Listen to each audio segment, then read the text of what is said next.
Hello, my dear students. This is P. Venkateshwarlu, PGT Physics, the Nandiyal Public School. Today, I will discuss about the continuation of semiconductors. Yesterday we discussed about the introduction and the classification of semiconductors. Okay, so once again, I will explain the introduction. The basic building blocks of any electronic circuits are the devices which have controlled flow of electrons. Before the discovery of semiconductors, such devices were mostly vacuum tubes. The vacuum tube which have two electrodes means anode and cathode are called diode valves, and the tubes which have three electrodes cathode, anode, and grid are called triode valves. Such devices were bulky, consumption, consume high power, generally operate at a high voltage, and have limited life and low reliability.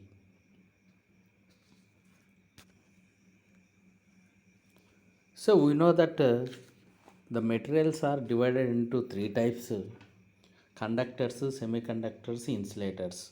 Okay, conductors means which have large number of free electrons.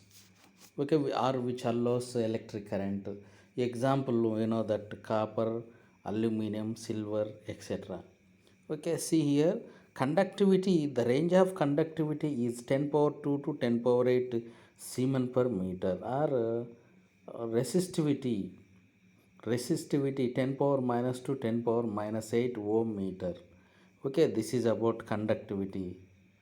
Okay, understand, my children?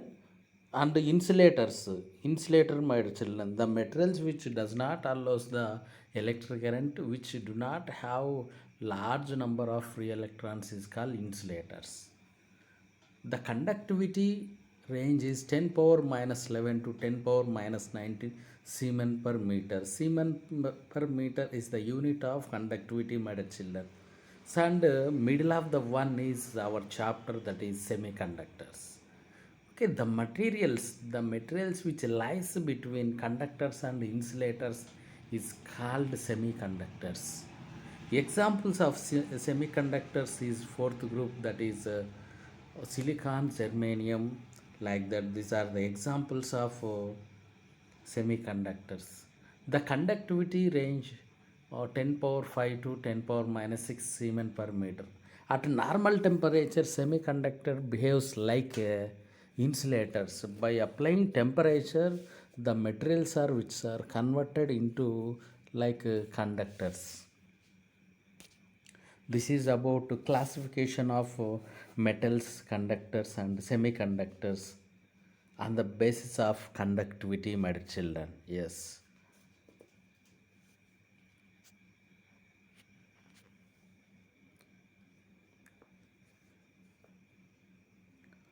Okay, our interest in the chapter is in the study of semiconductors, which can be following types.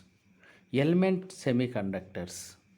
These semiconductors are available in natural form, that is silicon and germanium. Compound of semiconductors.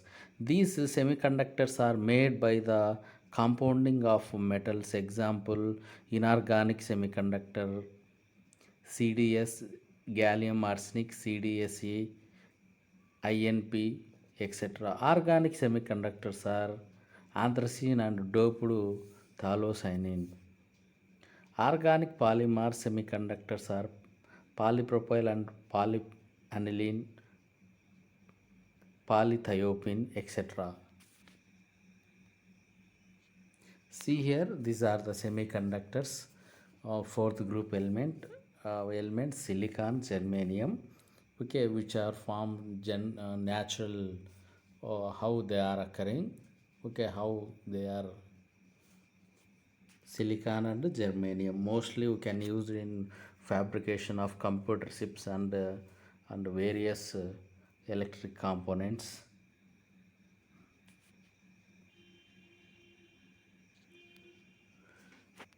Semiconductors are the materials whose ability to exhibit electrical conductivity lies between the conductors and insulators.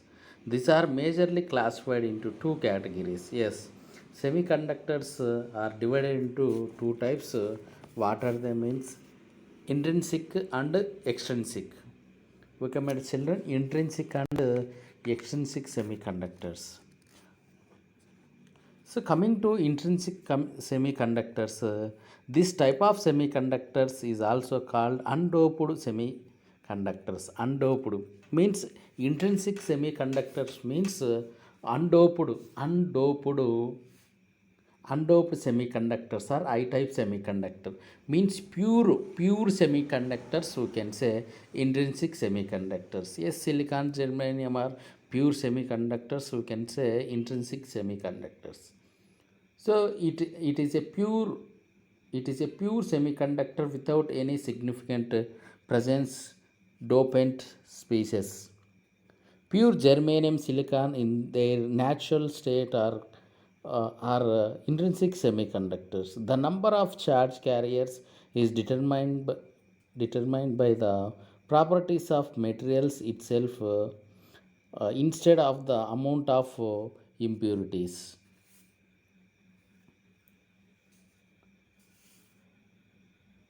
Coming to extrinsic semiconductors. Okay, doped semiconductors are called extrinsic semiconductors. Intrinsic semiconductors means undoped. We can doping with gallium, arsenic, like that. Understand, my children? Gallium, arsenic means third and fifth group elements we can doped with intrinsic. We can get the extrinsic semiconductors. Okay, extrinsic semiconductors. The conductivity of intrinsic semiconductors is very low at room temperature, but it can be significantly increased if some pentavalent or trivalent impurities mixed with it. Hence, those semiconductors in which some impurities atoms are embedded known as extrinsic or impurity semiconductors. When some desirable impurities added to the intrinsic semiconductors deliverability, then this process is called doping and the impurities are called dopants. The process of adding impurities to an intrinsic semiconductor in a controlled manner is called doping. My children, understand doping? Doping means the process of adding impurities to an intrinsic semiconductor in a controlled manner is called doping. There are two types of dopants used in dopings. Trivalent. Valence is three atoms. Trivalent atom. Indium, boron, aluminum we can add to intrinsic semiconductor and pentavalent. Example arsenic, antimony, phosphorus, etc.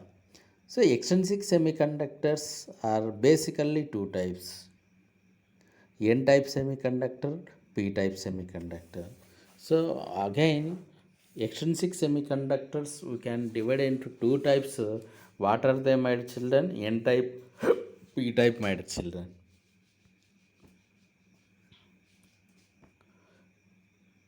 So already I explained intrinsic semiconductors. These are chemically pure form of semiconductors materials formed by trivalent atoms. Sorry, tetravalent atom. Tetra means four. Example silicon and germanium. Okay, see here, my children. Every silicon having tetravalent atoms. Okay, four bonds. This is the energy level diagram. The band gap means the energy between the valence band and conduction band, my children. So already explained extrinsic semiconductors. These are the impure form of semiconductors materials formed by adding either pentavalent or trivalent impurities into a pure semiconductor atom. Extrinsic semiconductors also divided into two types, means they are N type, P type. Okay, N type semiconductors formed when pentavalent. Pentavalent means five bonds. Pentavalent impurities are doped. P type formed when trivalent impurities are doped. See here, pentavalent means, my children, pentavalent means valency is 5, arsenic, antimony, phosphorus.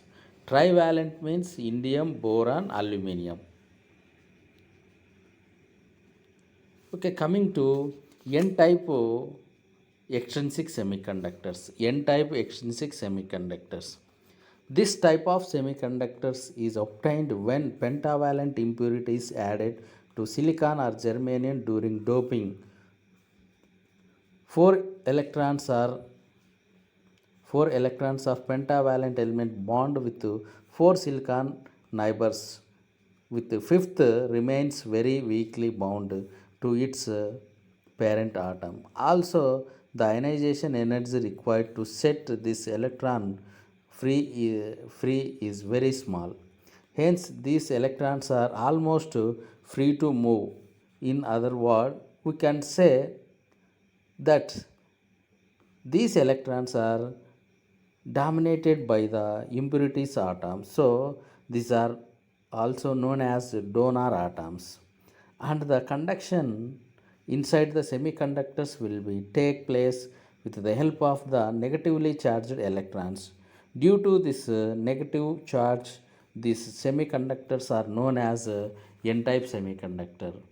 When the semiconductors are placed at room temperature, then the covalent band breaks take place. So more free electrons are generated. As a result, same number of holes generated take place, but as compared to the free electrons, the number of holes are comparatively less due to the presence of donated electrons. That is, number of electrons is very greater than number of holes. Okay, electrons, we know that holes means missing of electron. Missing of electrons, the location of missing of electron is called hole. Therefore, major conduction in N-type semiconductor is due to the electrons. So, electrons are known as majority charge carriers, and holes are known as the minority carriers. This means number of electrons is greater than number of holes, means electronic current which is greater than holes current.